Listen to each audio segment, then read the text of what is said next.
I am here today to stand in for Mandy. She's traveling to Costa Rica. She's going to be doing some very important work out there, meeting with the government and a few other, and attending an event down there. So I will be standing in for Mandy today. Our guest is Joshua English. We're very excited to have him today. We're going to be discussing construction and building materials and a few other really exciting projects that are coming down the pipeline. So like I said, we'll give just a few more minutes. It looks like a couple of people are still coming in, and then we'll get started. Very excited to see you all here today. Joanne, if you would love to I would love for you to take a minute about memberships, anybody who's joining today who maybe isn't a member of GHA, how they can get involved, and some projects that we're working on. Yeah, of course. And just want to say hi to all the members. It's always good to see you guys joining. And just another reminder that if you'd like to connect and discuss maximizing your benefits, or if you have questions about your membership, feel free to reach out. I'll post my information here shortly, and feel free to schedule a time for us to chat over Calendly. It'll be a one-on-one Zoom, and we can talk some strategy, or I can answer any questions that you might have. So yeah, never hesitate to reach out. That's what I'm here for. And for those who would like to become a member, also feel free to reach out too. I'll post my contact information. I have a couple of calls scheduled this week with a few of you. So looking forward to that. And like Kayla said, we've got lots of projects. So member involvement, member support is definitely number one for me and for our team. So again, don't hesitate to reach out. We'd love to have you as members. And I look forward to today's discussion. Thank you, Joshua. Mm-hmm. Awesome. Thanks so much, Joanne. So as you know, everybody on here knows, it's so extremely important that we bring our homes, our building materials, and our businesses into the new future, right? I mean, the old future that we foresaw 30 years ago doesn't work for today's future. So we're addressing these issues, and it's interesting to see the groups of people who are really dedicating their lives to ensuring that we're no longer living in poison boxes. And Joshua is one of those people. He's an artist, a designer, a creator, and just a fabulous person to have here today. Very knowledgeable. We're very excited to have you, Josh. I appreciate your time. And with that, if you would tell everybody a little bit about yourself and what you're working on now, we'll get started. Sure. Yeah. I always describe myself as an artist first, and that's true. My first education was in art. I'm a sculptor, and eventually, though, in my early days, I used to think that if you made money as an artist, you weren't really an artist. But after having kids and things, practicality sort of reigns. And I started to move more into design actually after that. I had an 18-year career in healthcare, and most of that time was spent as a data analyst. I analyzed large systems of data, and one of my favorite things to do is to use data almost as a artistic medium, where you have to tease out the patterns, making sure that you're validating the information that you're looking at. But my favorite part of it is in then presenting those data to people so that they can have a better understanding of what's really going on with any data set. And I find that designing databases, designing systems, designing a chair, designing a house, design is design. And the real large overarching goal of design is to make sure there's something that's useful for people. But I like to take that one step further because, I like to say that just because you can doesn't mean you should. And there's a lot of wonderful design out there that incorporates materials and chemicals and things that are harmful to us as humans, harmful to biodiversity in general, and therefore harmful to the planet. So I've made it a point in my design career to very much focus on materiality and making sure that the materials that I use are going to be part of the solution, not part of the problem. One of the issues with that is that it's this concept of regrettable substitution. So you might think, okay, we got to get rid of this horrible methyl bad stuff, but here's this great wonderful thing, but then come to find out a few years later that, oh man, that's just as bad. So I was at a design conference a couple years ago, and a friend of mine had challenged me to see if I could make a chair with mycelium composites. And most mycelium composites are use hemp hurd as the dispersion phase. And but he warned me, be careful though, because these mycelium composites aren't really strong. So I take those things as a challenge to develop something that was not known to be possible. And so I set up a series of experiments to see if I could work through how to make mycelium composites load bearing. I looked up mycelium composites on the internet, and you'd see a lot of chairs that are in the mycelium composites in the shape of chairs, but you never saw anybody sitting in them. And there's a good reason for that. It's because in the common knowledge, mycelium composites are quite weak. They can only withstand about 30 pounds, 30 PSI of pressure. In the very beginning of my experimentation, after the first week of fermentation, I had my series of experiments. They were very underwhelming. But when I was mixing up the material, I had a bunch left over because I didn't know how to judge how much material to put into anything. So I had a bunch left over, which I ended up kind of doing a what I thought was kind of a silly experiment and didn't expect it to do much. Well, that ended up being something quite significant, quite strong, had dramatically different characteristics than the status quo formulations. So I went back, reverse engineered what I had mistakenly done, and about 6 or 7 months later, improved that formulation to the point where I felt comfortable to start sending those samples off for testing. And over the course of the last 2 years, we've had some independent testing done that have shown and proven to us and to others in the industry that we have a formulation that is able to create a mycelium composite that not only can be load bearing, but has even farther potential to replace lots of degenerative materials that are in the built environment. Our material at this point is able to withstand about 150 pounds of pressure, and we fully anticipate to have that come up over 250 PSI by the end of this year. I was kind of rambling and all over the place. No, but, that's amazing. That's exactly what we wanted to hear. Everybody, I saw for the people with the cameras on, I saw like every head nodding. So it's like, they're like, yes, it's a one term we don't hear a lot when talking about hemp applications is load bearing. You know, understanding that this is a structural component and not a, you know, an aesthetic component or an after application, but this is really about potentially replacing the timber in our homes. I mean, that's something that we don't get to hear often. So I've got little goosebumps popping up. You know, just it's funny how a word like load bearing can give us those feelings. Where do you see this product in the long term? Is it a full replacement for timber? Is it something that we can move to fully in our building materials and capacity? Well, I think timber, you know, we've been building with timber, you know, for millennia. I'm a woodworker myself. I love building with wood.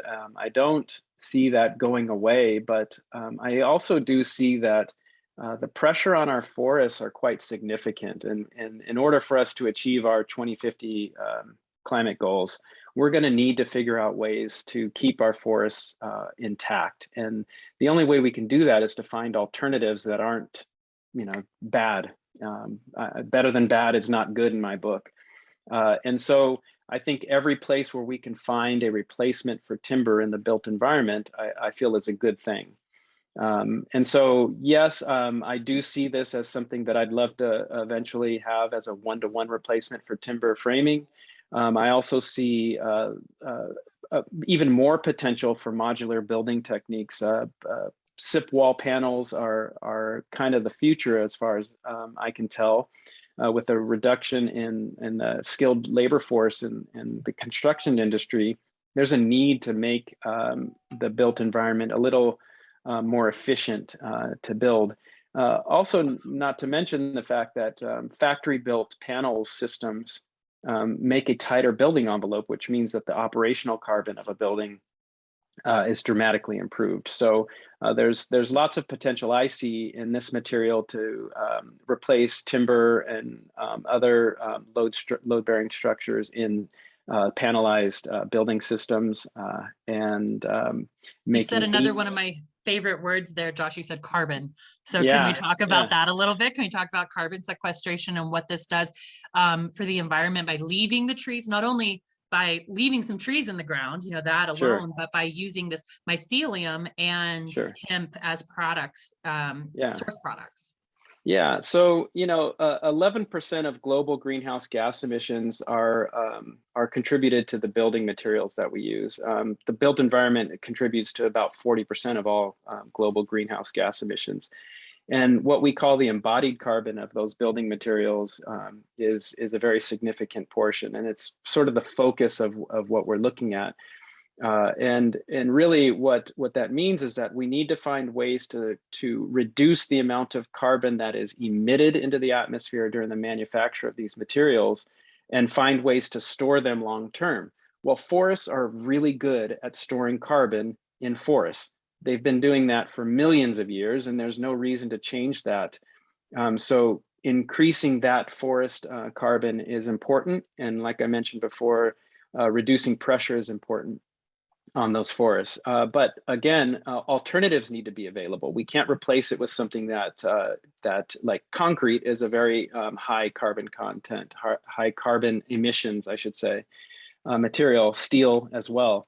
And so when we look at things like hemp hurd, hemp is extremely efficient at converting carbon dioxide into carbon.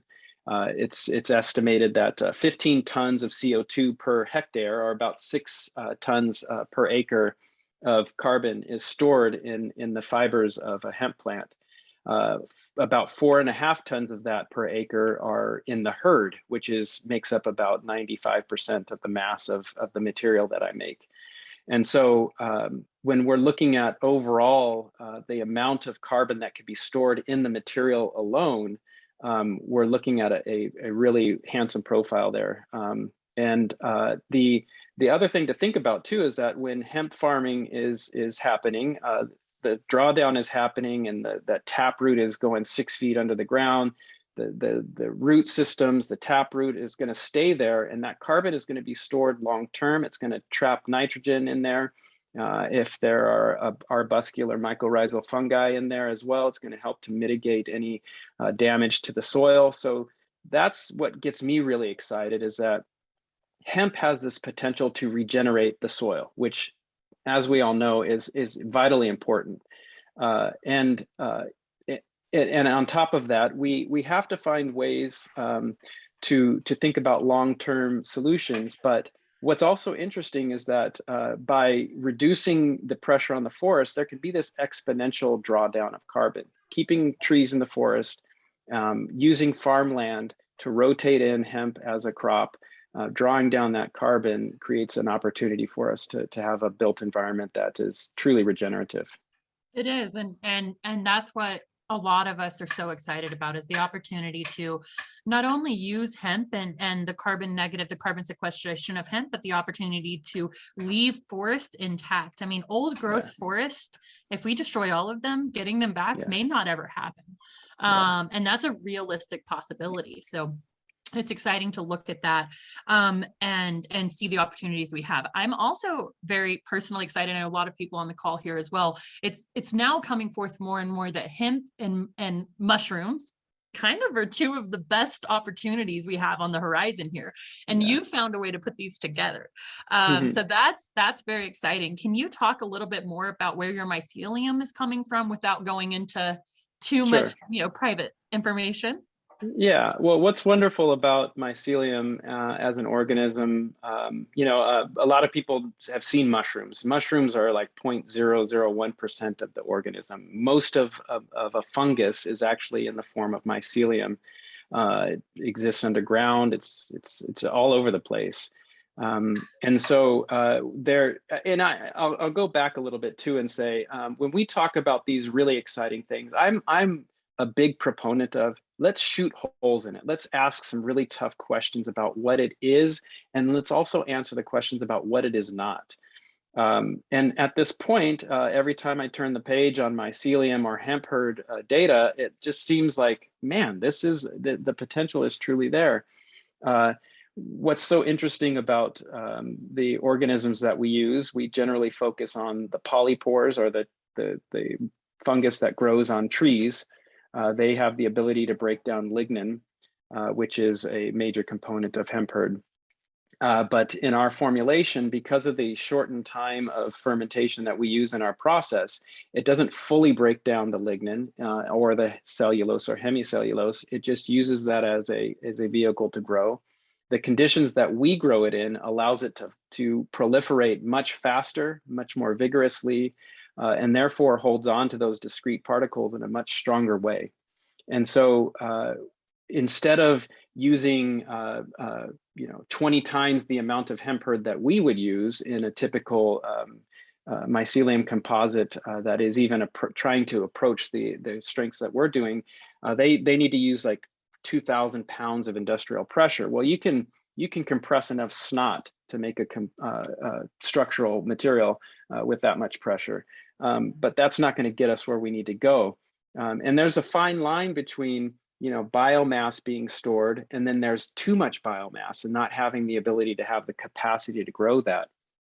And so when it comes to the materials as I make it, we don't know really the sweet spot yet. That's still stuff we're working on.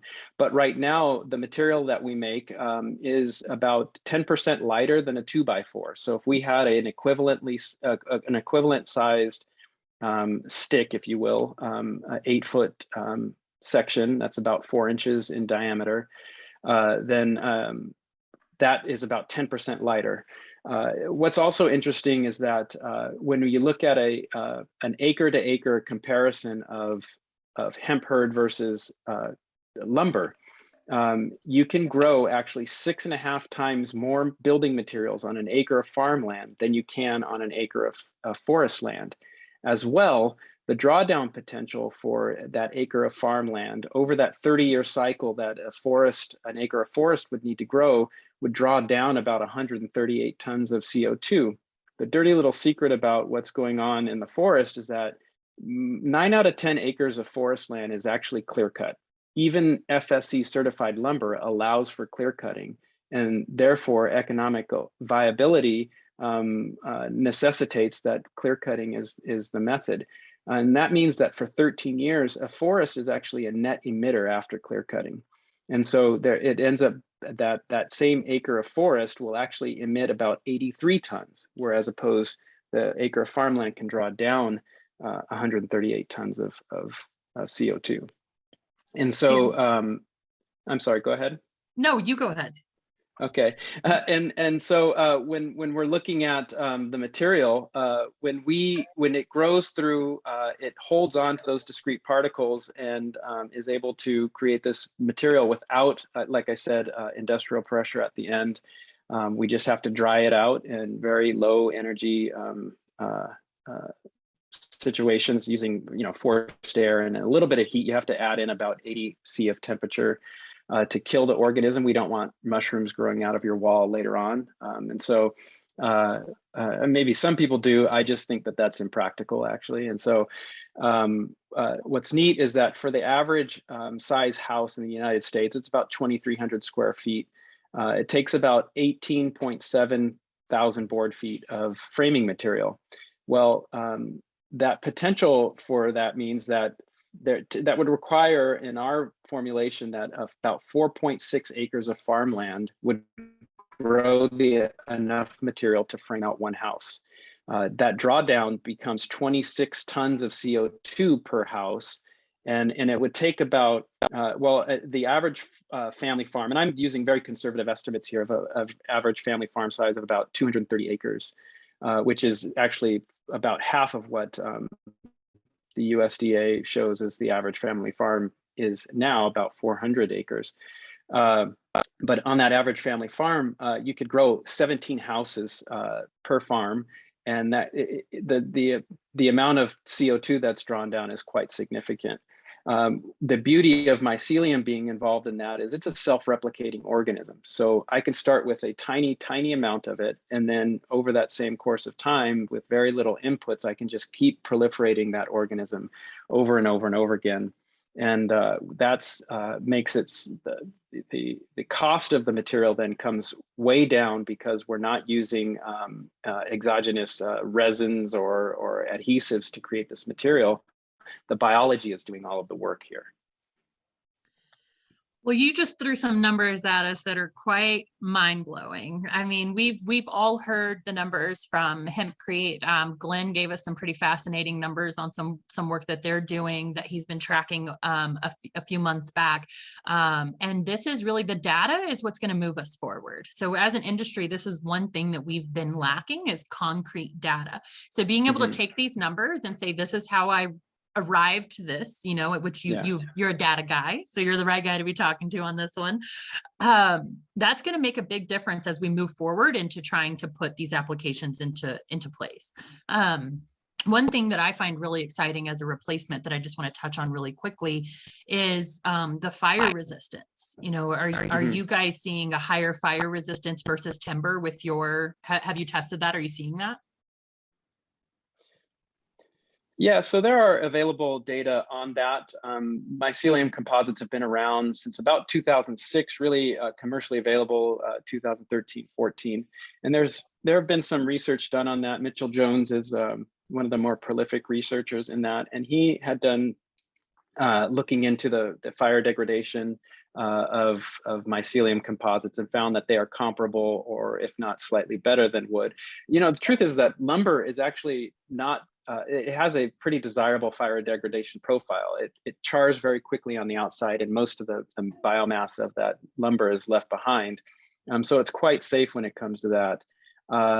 And the truth of the matter is that those early studies were done on the foam-like formulations. And so because ours is a more rigid structural material, we do need to replicate those studies to quantify exactly what the fire degradation performance is of our material, but that's what we're doing this year. We have a very robust experiment plan that we've set up for the next 2 years that we're looking forward to looking at fire degradation, the thermal properties, the water uptake, screw hold. All of these things are part of that process of getting a building material like this to the market. There's you know, anywhere from 3 to 5 years is what it takes to get a building material ready for market. And it's because we don't want our roofs to fall down on us, obviously. And so that safety profile is important.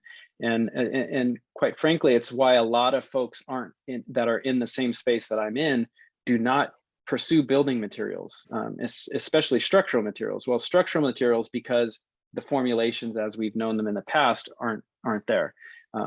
That mine is a structural material makes it you know, something worth pursuing in my book, even though it's going to mean that for 2, 3, 5 years from now, my company won't make any money. You know, we need to go through so much certifications and standards testing to get there. And that long road, I think, is important because the payoff at the end is so significant. Finding replacements for timber in the built environment, I think, is quite important. Just in general, reducing the embodied carbon in the built environment is quite important. I wholeheartedly agree. Thanks so much, Josh. Well, we have a couple of questions coming in. I do just want to take a moment to let everybody know we will do a quick Q&A at the end of this, but as I see questions, I'll try to grab what I can. If you do have any questions, please feel free to go ahead and drop them in the chat. We will go back and try to visit as many as we can while being respectful of each other's time.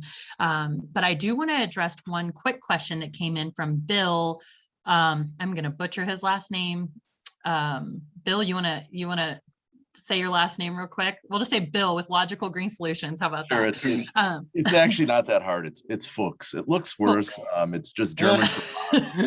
German for fox gets butchered to hell in English. Nothing you can say. I hadn't heard that before. Okay, I was gonna go with that, but I didn't want a stink eye thrown my way. So, Yeah. so Bill's looking to see if there's opportunities to cost effectively reclaim the stock from indoor cannabis cultivation facilities in this. So since the herds are, whether it's a cannabis grow or Yeah. grown for building materials, you know, the herd Yeah. components chemically are pretty much the same. So his question is if that's an opportunity.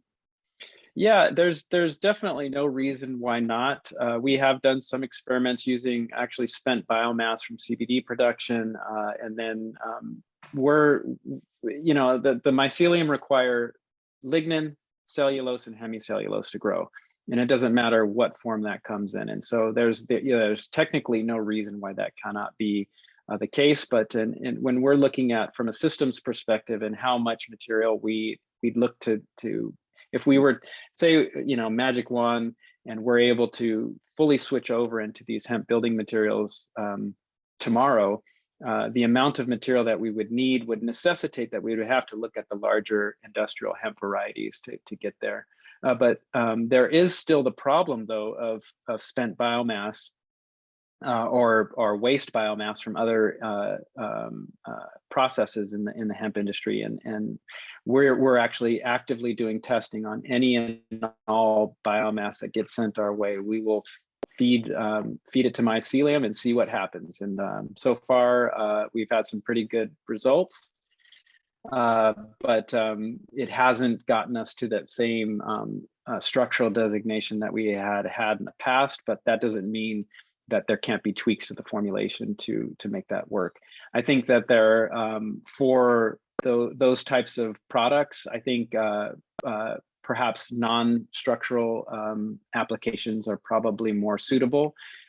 Things like insulation, wall panels, flat panels, things like that are definitely something we could look at. I'm muted. There you go. Unmuted now. Here we are. Well, thank you so much for that. Well, I want to have a conversation that, like you mentioned, we like to poke holes in things. You like to poke holes in things. We like to really try to find where we can say, that ain't quite right. And so far, I haven't heard anything. So, and as a general topic, what's a potential pitfall that you see of using hemp as a building material or in building products, whether it be structural or non-structural? Well, I think the biggest thing is that if there's a material already existing that does a good job and it's got a low embodied carbon, then there shouldn't be a replacement for that, in my opinion. So I think one of the pitfalls is, if hemp is good for everything, let's put it in everything. Well, that's not necessarily good material science in my book. So I think that's pitfall number one, is trying to make it fit into everything that we have under the sun.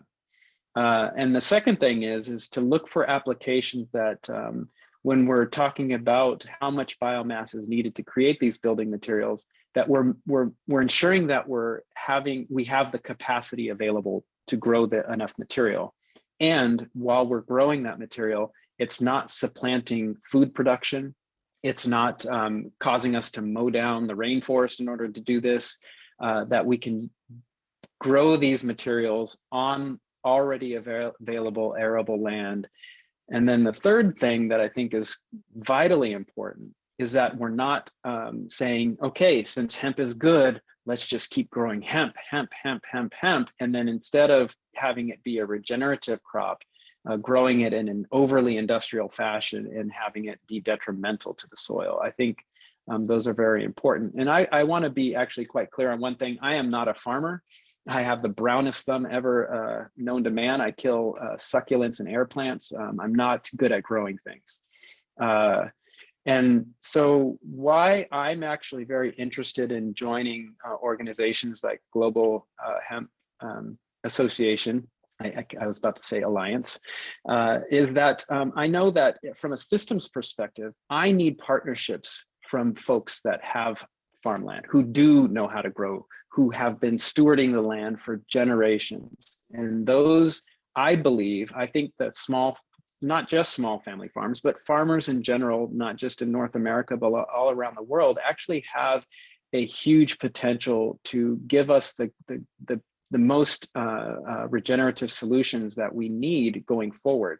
And so I rely quite heavily on the knowledge that I'm learning from the farming industry.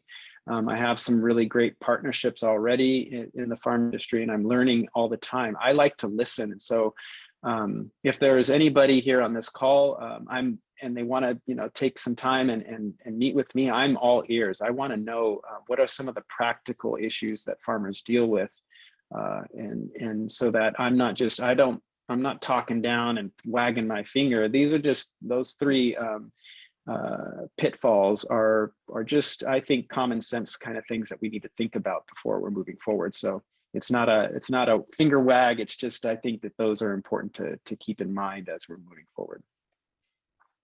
Yeah, I would agree. I would agree that those are all wonderful points for things to keep in mind. And one way and what's wonderful is you didn't only address the problems, but you addressed the potential solutions there, right? And so lack of farmland, how do you solve that? You join a group like GHA. We have a farming committee, or it's an agriculture committee, and we have groups where our farmers come together really to meet people like you, and when you're ready to start getting contracts in place and doing these amazing things. And we're actually doing some seed trials that are going to be very, very important for the type of work that you're doing. That this is our first year of seed trials in 2022, but the data that you're going to be able to have from that is going to help companies like yours say, yes, this is a viable material. I have another question I want to ask, but I see Glenn has his hand raised. And I would love Glenn is also a building materials guru, and I would love to let him ask his question. Glenn, if you would just like to unmute and ask your question, that'd be great. Very kind. Guru, I don't know about that, but anyway, it's very interesting about the hemp building materials, all that sort of caper. As a lot of we're Hemp Block USA, Hemp Block Australia, and we'll be Hemp Block everything else eventually. But one of the things that I'm looking at is, we're trying to take not a helicopter view, we're taking a satellite view of the United States. So it's like, okay, recently I did a bit of an analysis and I thought, well, how many acres would we need to do X number of factories of hemp and all that sort of stuff? So without giving away commercial secrets, but this is like, okay, I come up with 83,000 acres for a start. And I thought, okay, is that supply going to be available? Blah, blah, because we need a fair bit of hemp to make blocks. Also, then you've got the issue of we need a binder. And we're looking at binders in the United States because we're not going to import binder from France. I mean, we've got a industrial scale produced product that we're importing to the United States, and we're starting to build houses there with a dry stacked interlocking block. Everybody can go and have a look on Hemp Block USA, but I'm not trying to do an advertisement. I'm trying to pick up some points that you're talking about. What we're doing is like, well, you have to work with the supply side and the demand side, because we know there's a demand there, but hey, can you give me at least 10 tons an hour of hemp herd? What's that going to take? I mean, that's going to take a lot of growing and stuff like that. So I'm all for regenerative agriculture. I'm originally a horticulturalist sometime in the last century because I'm getting on a bit. But, this sort of demand supply based economics and collaborations and life cycle analysis and all that sort of caper. To me, it's like I take the satellite view and I go, okay, we're going to need 300,000 tons of hemp herd and, 200,000 tons of binder in whatever shape that's going to make. Are we going to be able to do those sort of things? And is it going to be sustainable? Because we know the demand's there, most definitely, but it's a chicken and, as somebody said, a scrambled egg situation. So, that's all very interesting. And then there are the additives to hemp, like, okay, you could add some biochar and that's going to add to the carbon sequestration. And there's all those things with biochar. So to me, it's a really exciting time. I like what you're doing and what you're saying is just like, if everybody collaborates, because nobody's got the single solution, and even getting down to the houses we put on the ground, well, it should be a sustainable development that involves permaculture, for example, and so on and so forth. Anyway, I don't want to take the floor, but I just wanted to add those sort of things in because they're really pertinent questions, and what you're doing is really great, and I'd be happy to connect with you and anybody else. So Thanks, Carla. Glenn. Yeah, we'll make sure that Josh's LinkedIn or any other contact information that he'd like to share is available in the chat at the end of the call here so that we can make those connections for you.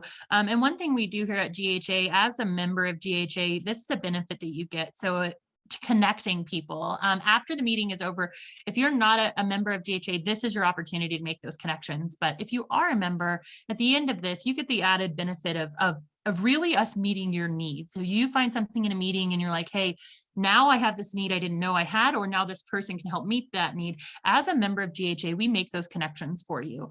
So I just want to make sure that everybody knows they have that available.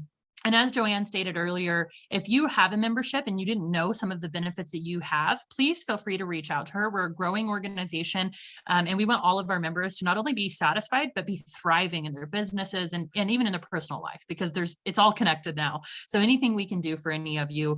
And so speaking of personal lives and something that's been very close to all of our hearts lately, earlier you mentioned soil, and now I'm thinking social justice. How do we bring connecting soil health and social justice together, Josh? Yeah, well, just to actually, I want to go back really quickly to what Glenn was talking about, and we find that if we were to look at the entire housing market, our estimations are we would need 73,000 acres, and our material is probably just a little less dense than yours are. So I think that's a good validation, and I think that the math is there. And when we look at the fact that there's about 900 million acres of farmland available in the U.S., some of that is forest land, but the vast majority of that is farmland. I believe the capacity is there. It's going to take coordination, though, on a grand scale. And I think that touches on the next question that you have, is that when we look at communities at large, if we're disrupting an industry, you have to make sure you're taking care of the humans that are being disrupted. When we look at the farmland and the industrial farming, intense farming practices, we do know from the data that they have an impact on communities. Health is dramatically impact with poor farming practices, and we know that from that satellite view, like you say. I don't know that from the ground. I've never managed an acre of farmland before, but it would seem prudent to me that as an industry, that from the supply side, that there would be safety in the soil that's being farmed. It's not just farmland. This is where people live. If your farm's right in the middle of your acreage, or if your house is right in the middle of your acreage, then you don't want to have that be a toxic environment. And soil health affects everybody. When we have healthy soil, we have the ability to sequester carbon. When we have healthy soil, we don't have runoff. When we have healthy soil, good things happen for humans. And so I think that when we look at the ability for us to improve the lives of the community at large, and that's not just the local communities, but the larger communities, we need to find ways to practice to be better. And again, I don't know what those practices are. I just read about them. I can identify things that seem to make sense. I like to read the research. And when it comes to social justice, I think it's important that everybody understands that there's a connection, that every action has that equal and opposite reaction. And sometimes the reaction is actually more detrimental than we could have ever imagined. Cancer rates can rise. Again, the water table, all of these things are things that we have to look at. And so, yeah, I think that what Glenn had brought up is that we have to make sure that we're looking at this systemically, the supply side, the demand side, and we have to coordinate those. I remember when the initial green rush first happened, the problem with that is that there was all these promises made to farmers that weren't that didn't come to fruition. And that probably put a sour taste in a lot of folks' mouths to say, well, heck, is this possible to do? And so now what I'm heartened by is that not only are farmers realizing the regenerative effects on the soil, and then making huge strides in in increasing the acreage of hemp farms available, they're seeing the larger impact that they can have, and that kind of that snowball effect, I think, is what's really quite incredible. Wonderful. Yeah, thank you so much for touching on that. When it comes to soil, anybody in here who's ever been to Texas, there's a saying called Lubbock's blowing in. And it's because of the way that they've farmed for so long, the soil is non-existent. It's dirt and dust and the soil is completely devoid of microbes and nutrients. And now they're trying to figure out, especially in Lubbock, where there's these massive amounts of farmland, what they can plant there to potentially bring and rebuild the soil, and what else they can do, this poisoned soil, what they can do to help heal it. And hemp is actually being talked about on a very high level in Texas, especially for Lubbock, because it blows so bad, it becomes a dust bowl 500-600 miles away. And so it's a very intense problem. And I know other places in the country have that issue as well. Idaho, I know there's some problems out there. So soil health is so imperatively important, and social equity, and making sure that we're giving everybody the opportunity to grow and to do better. If we try to implement hemp licenses in a similar manner as marijuana licenses, where it's a pay to play situation, we're not doing anybody any help on the social front or in an equality front. And so I just really appreciate you touching on those. There's a couple of quick questions that I wanted to go back to. John Carpenter asked if there was any way that you could, and I'm sorry, I've got my little one's crying, but I'll finish this question real quick.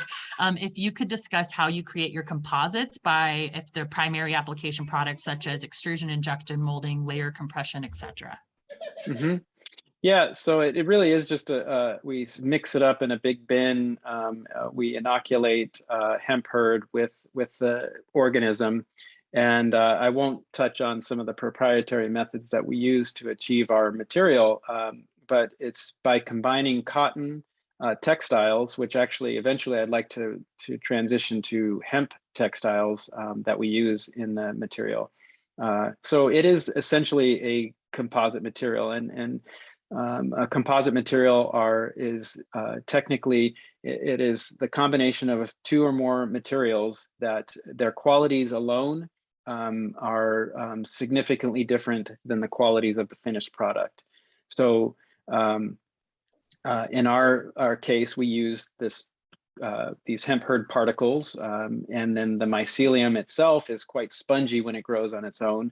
When we combine the two, incorporating in the textiles in the way that we do, the finished effect is that it creates these rigid parts. One of the interesting things about mycelium is that they are a large component of the cell wall of a mycelial cell is chitin. That's the same exact material that is found in seashells, insect exoskeletons.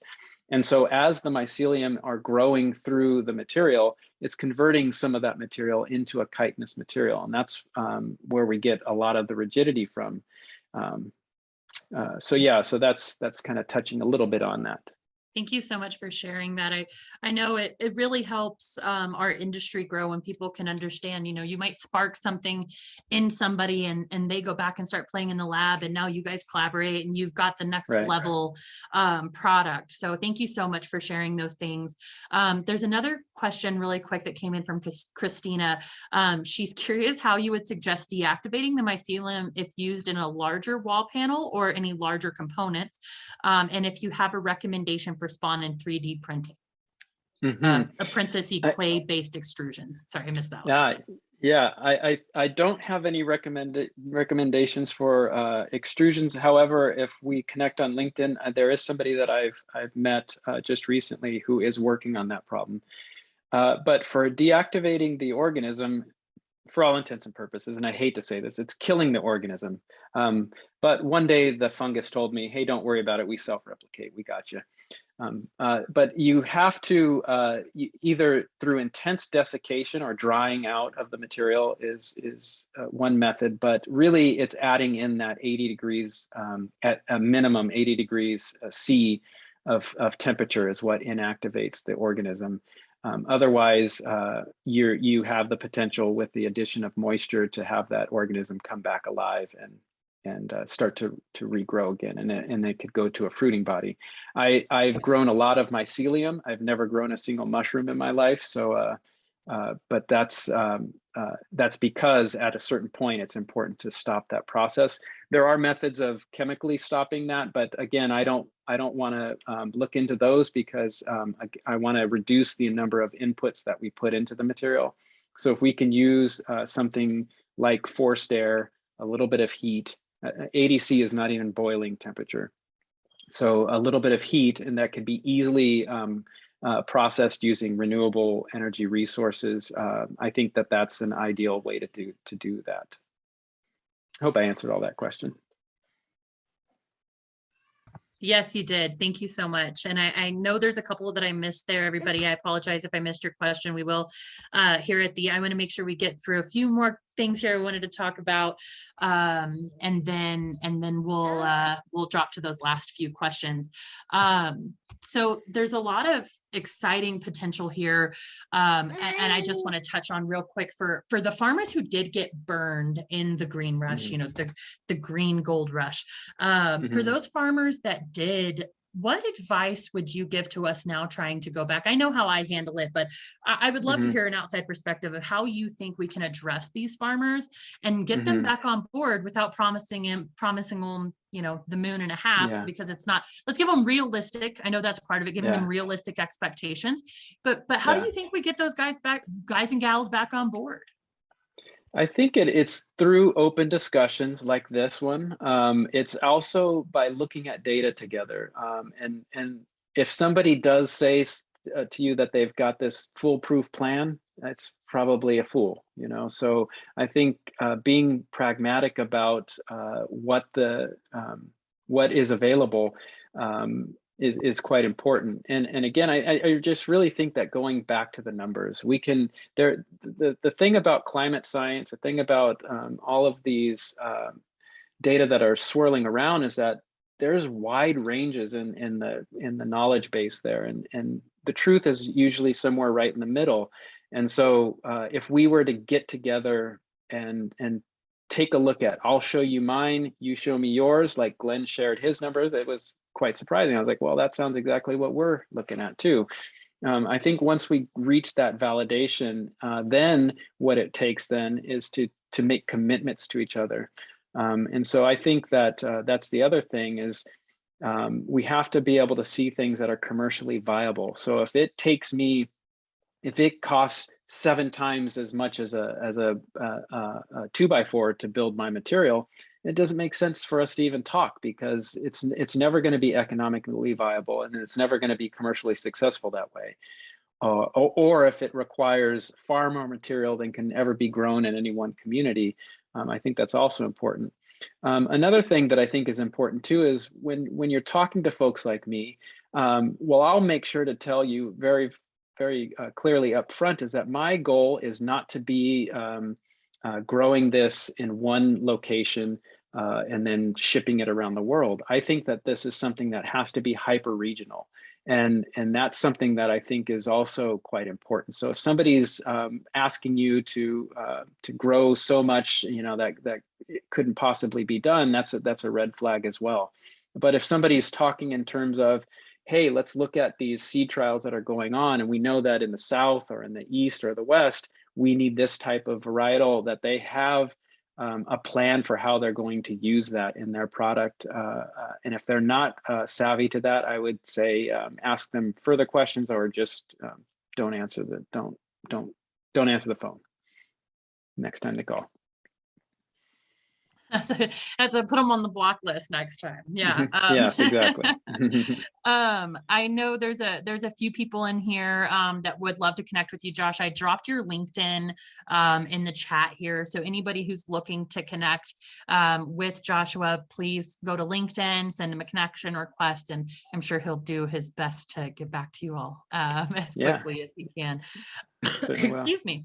I have everybody else. I welcome you to drop your LinkedIn in the chat, but I would recommend what we do after this call is take the conversation over to Hemp Hallway. We have a really robust media platform that we post all of our events on. It's open to all of our members. If you're not a member, you can get a 30-day free trial of that to check it out and go there and connect. We post in our forum, we keep conversations like this going. So after this, I'm going to take the liberty to hop over there and say, hey, let's keep talking about these. Let's keep talking about building materials today, and jump over there and dive into it a little bit more. So I dropped that link as well. It's www.hemphallway.com. You can also get there through the globalhempassociation.org website.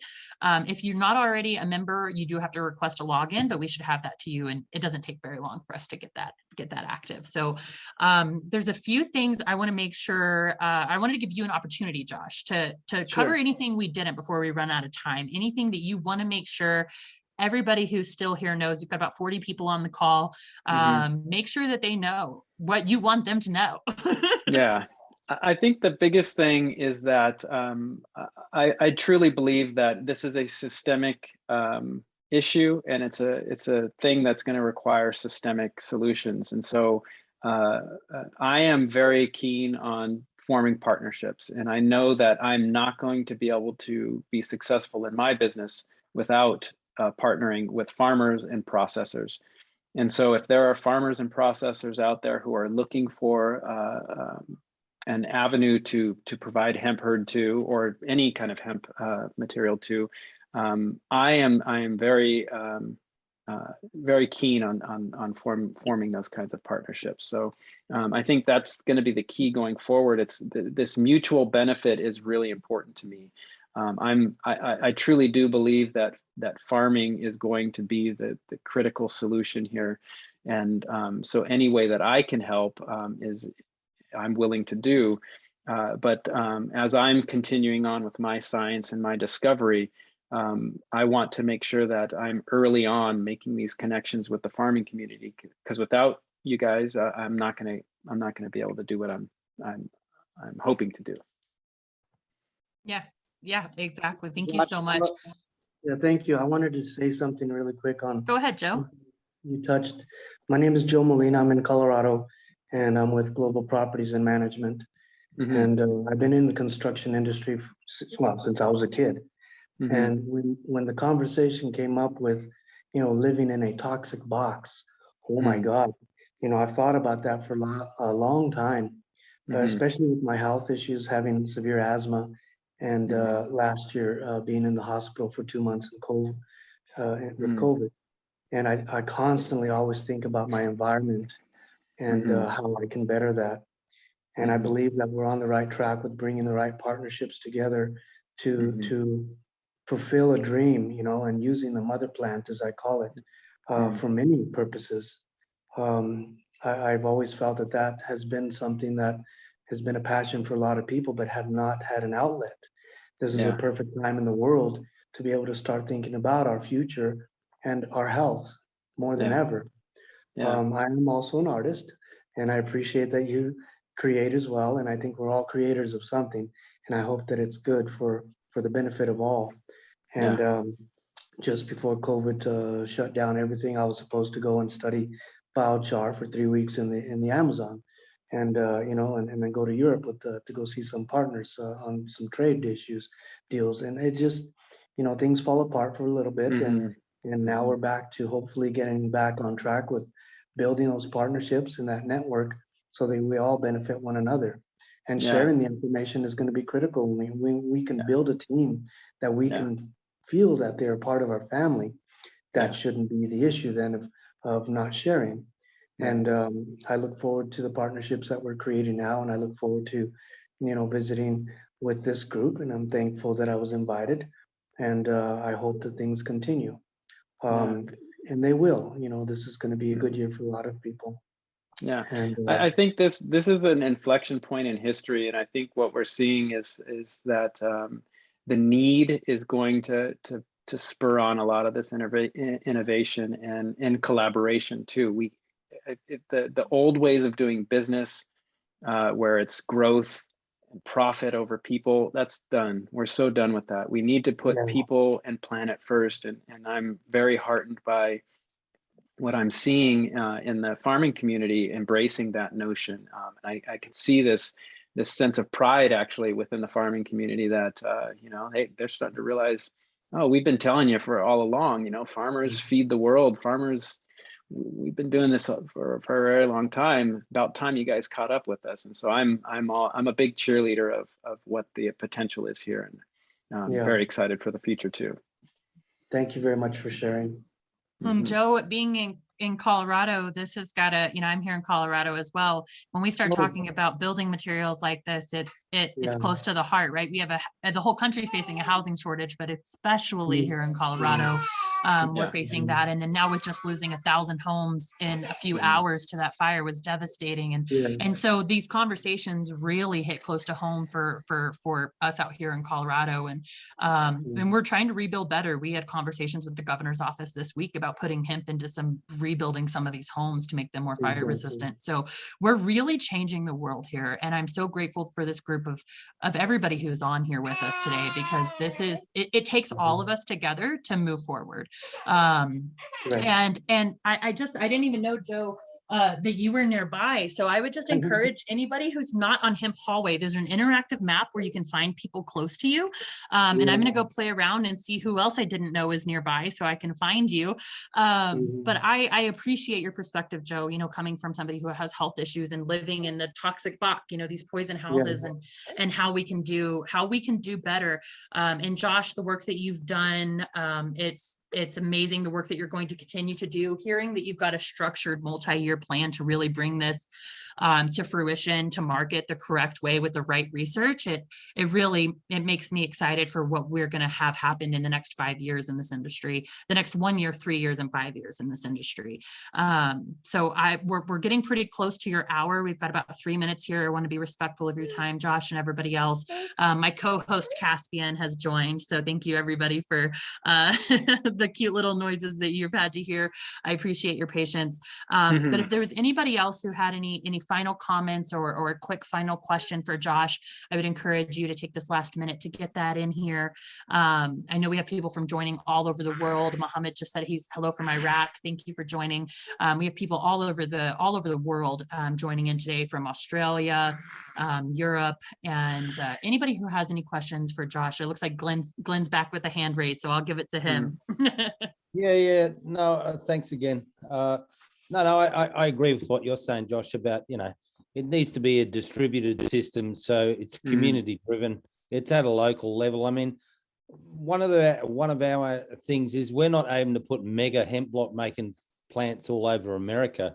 What we want to do is actually work with locals who grow it, process it, who want to build with it, and so on and so forth, because to me that makes good economic sense. And again, getting back down to the level that we said before, you're creating community, and your community can be involved in creating itself, and so on and so forth. So I totally agree with you. I think it's fantastic. Thanks very much for your time, and I've really enjoyed this conference. It's great, fantastic. Yeah, Glenn, I'd really like to connect with you. I think we're simpatico on a lot of those issues, and I actually think there's a way for us to work together to develop some pretty interesting products together, actually, too. I sent you a message because you can't connect with you directly, so please connect with me. I will, certainly anyway, will. No worries. That's fine. No, happy to do that. I think there's some good opportunities there. Yeah, me too. Awesome. I know we have a few folks hopping off to go over to the USDA Cornell Hemp Series that's about to start, but I will hold space for just a few more minutes for any other questions that come through before we wrap this meeting up. It looks like Bill's got his hand raised. Bill, you want to take it away real quick? Spectacular, impressive. I'm blown when I learn something new. My question is, USDA has a 1 billion ton challenge of unused agricultural waste in the United States. And so I always want to know, why hemp? Is there a unique quality, chemical, whatever, to hemp that is best for your process, or would cheaper resources work as well? Yeah, that's a very good question. And the truth is that we can use anything that has at least a 20% lignin content and a hemicellulose and cellulose content as well. So we can use things like sunflower stock, really truly any residues that have any kind of lignin content in general. There is something to be said for the mechanical properties of the herd that actually add a little bit to our material, and then it's the soil health benefits that growing hemp has. But I fully agree with you that there is still this problem of biomass, wasted biomass that I do believe that we need to find solutions for those too. And there is really no reason from a biological perspective that we can't find more uses for that using mycelium. And yeah. Really quickly, our main focus and goal is to be setting up processing centers around the globe. Global Properties and Management will be doing the financing and providing the equipment and technology to be able to refine, break down, and use pulse wave technology. So we're right now with some of the properties that we own and I own, we're going to be doing acquisition to make sure that we help businesses and entrepreneurs to get to that level. My background, life portfolio spans quite a few industries. I grew up in the masonry industry as the age of 13. So I understand from those and the different phases. I've gone through every phase of construction since I was a child to understand. And my background is psychology, sociology, and construction management, and just developing. And I felt with my life skills, we can put together the right team to be able to provide this revolution in the hemp. And my indigenous heritage. You know, we were cotton, you know, we were field workers when I was a kid, and generations before that and that were always farming. So there is that passion. I do have a little green thumb. So, but I'm here to just listen and to absorb it all in, because I believe that we do have the opportunity to be sharing our life stories that will benefit everyone. And this is a good platform to do it. Yeah, I agree with you. I agree with you.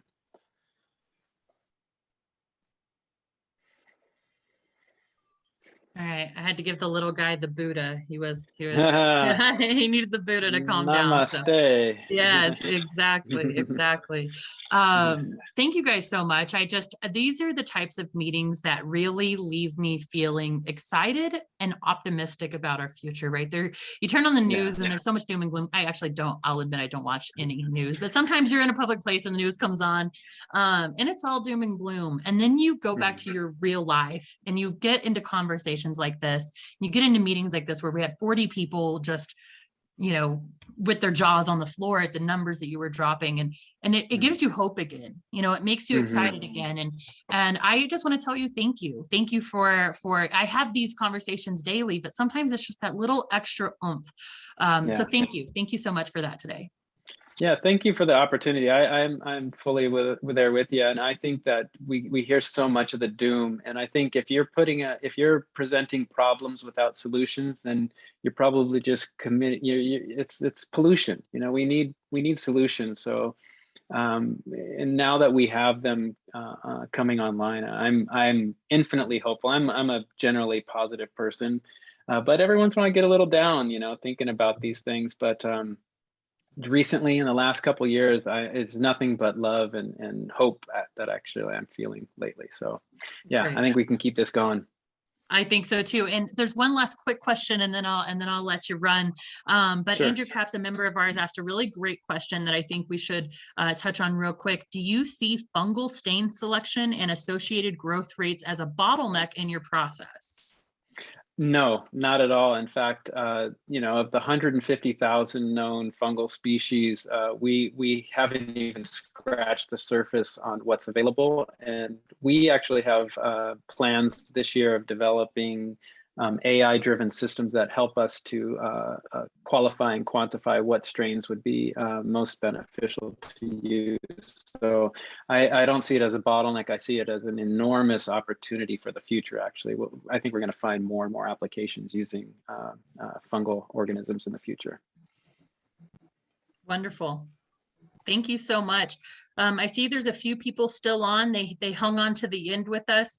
I just want to give them one final opportunity to ask you a question in person before it's a little bit harder to get to you. So we'll wait just a second, see if any cameras come on or any hands go up. It looks like Mr. Carpenter, yeah, John wants to ask a question here. Yeah, Sure. Thanks, Josh, for your time. I mean, you're probably already aware this is a resource given you're steeped in this field, but Dr. Allen out of Harvard has done an enormous amount of research on healthy buildings and air exchange. And he was at the fore when COVID hit on trying to improve schools, for low cost, but he's been advancing a number of technologies and a way to think about buildings. He's a great resource. Another thought, in case you haven't already tapped into them, and this, Joe, lines up with you in Colorado. Colorado State University has some exceptional professors there in the bioaerosol world, as well as material science world. And they're leading the charge in a lot of different areas and are very impassioned by this subject, as well as being approachable. So I just thought I'd pass it along in case you don't know of those resources to tap into. Yeah, I have not reached out to Dr. Allen yet, but I definitely will. I find that in academia, it's really easy to reach out to people and get responses to people because it's a collaborative environment. And oddly enough, a lot of the work that I've been doing the last couple of years have been revolving around Colorado. Actually, I just spent a couple months there in 2020. We were doing the bulk of our initial research at CU Boulder at the Living Materials Laboratory there. So they were instrumental in helping us do our initial compression testing that gave us this structural designation. So I plan on spending a lot of time in Colorado. We always tell people that California is the best state, but I went and spent some time in Colorado and realized we might have been fudging it a little bit. Colorado's amazing. And so I plan on spending a lot more time there over the next few years, actually. All right, well, me and Joe will welcome you with open arms. I'm up in Loveland, about an hour north of Denver, so it's just a hop and a skip for me. Joe, where are you at? I'm in Denver right now, but I also own property in Greeley. All right. Yeah, it's definitely really and he's nice got the to green visit. gum, Josh. We got the brown, he's got the greens. I can keep Nice. bamboo alive. I can keep this alive. That's This is it. great. This Yeah, is great. not I can't even keep actually- a notebook paper alive. It's really hard for me.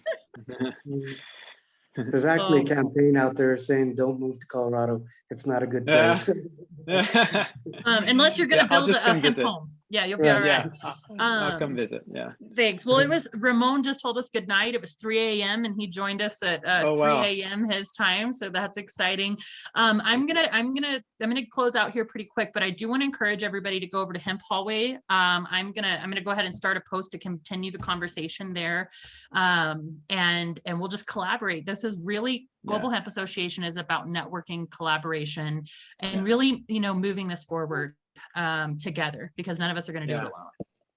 I want to make one last comment, and I said this in the very beginning, but not a lot of people were on, and that is when we were forming our business, it took us forever to find a bank who would work with us. And Ross doesn't pay me anything. I'm a customer of his, but Westtown Bank stepped up and offered us a banking solution that no other banks would touch us. And what's weird is I kept saying, I don't even grow the hemp. It's already been certified to, go through these processes, but no bank would let us bank with them. Westtown Bank was there. So I'm just very appreciative of the opportunity there, Ross. So thank you very much. Thank you, Josh. We We'll keep appreciate that kind word, and we appreciate your business. Excited to be partnered with you. We'll keep Yeah, raising looking the forward to roofs that for you, partnership. Ross. I mean, that's same Yeah. thing. Before you guys came on the radar, I had been through 6 bank accounts, 2 credit unions. This, of course, was over the course of 5 years because somebody would let me start a bank account. And then all of a sudden, a few months later, I get a call from some back end control department where they went on my website and found the word hemp, even though I was only selling hemp seed oil. Guys, I wasn't even selling CBD. And so, we're very grateful for you guys over at Westtown Bank and Trust. And something different with Westtown Bank that we've seen is the fees, right? So with some of these other hemp processors, even they come on board and their fees are astronomical to do any kind of work with them. Westtown Bank and Trust, their fees are very reasonable, very in line with other banks, and they've got to keep their doors open. So I'm very grateful for you guys for keeping things economical for those of us who've had banking struggles for so long. Yeah, Thank you so much. Thank you both for those kind words, and we love the industry. I mean, it's such a fascinating industry, and I've been in banking for 36 years. It's been a great career, but after 36 years, it can start to feel like Groundhog Day, and then all of a sudden there's help. And I feel like I've started this whole new career in just a fascinating industry with a great community. So we love it, and I love it personally. So awesome. Good to be with all of you. Yeah, and thanks to everybody that showed up. I was pretty nervous, and so I hope I wasn't rambling too much there, and hope there was some useful information there. You were wonderful. You were wonderful. I appreciate your time so much. Thank you for staying over with us a little bit here. This will be recorded, transcribed, and posted on our YouTube, as well as our Global Hemp Association network, hemphallway.com. So for any of you who want to come back and reference this information later, or you're just like, wow, I really miss Josh's beautiful face, you can go into our archive of media, just search his name. You can even search building materials. You can search construction. You can search any of those things just by going to Hemp Hallway, going into our media center, and it'll be posted there in just about 72 hours. So we appreciate all of you so much, and we'll see you soon.